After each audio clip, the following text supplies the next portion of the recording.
నమస్కారం. మా పేరు అన్వేష్, నా స్నేహితురాలు మేధ. మా ఇద్దరికీ మా స్కూల్లో లైబ్రరీ అంటే చాలా ఇష్టం. అది రంగురంగుల పుస్తకాలతో నిండి ఉంటుంది.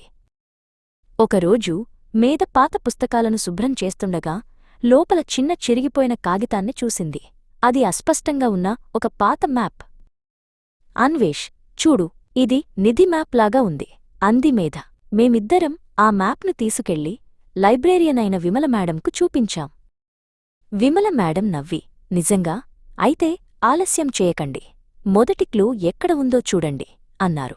మ్యాప్లో మొదటి క్లూ స్కూల్ హెడ్ ఎవరు, వారి సీటు క్రింద రహస్యం. అది ప్రిన్సిపాల్గారి ఆఫీస్. లోపలికి వెళ్ళి ప్రిన్సిపాల్గారి టేబుల్ కింద చూశాం. అక్కడ టేబుల్ లెగ్గు ఒక చిన్న తాళం వేసిన పెట్టె దొరికింది. పెట్టెపై తదుపరి క్లూ ఉంది. విద్యుత్ మెరుపులు, మండే అగ్ని, వాటి మధ్య తదుపరి రహస్యం తెలుసుకోవాలి. అది సైన్స్ ల్యాబ్. సైన్స్ ల్యాబ్లో విద్యుత్ వైర్లు, భౌతికశాస్త్ర వస్తువుల మధ్య చూశాం. చివరకు మైక్రోస్కోప్ కవర్పై మూడవ క్లూ దొరికింది. మూడవ క్లూ ఇలా ఉంది. చాలా పాత, చాలా పెద్ద, రెక్కలు లేని పక్షి ఇల్లు ఎక్కడా? అది మా ఆట స్థలంలో ఉన్న పెద్ద మర్రి చెట్టు. మర్రి చెట్టు వేర్ల మధ్య ఒక చిన్న ఇటుక కింద నిజంగానే ఒక ఇనుప పెట్టె దొరికింది.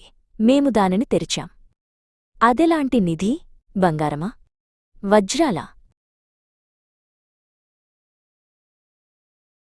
అది పాత జ్ఞాపకాలు.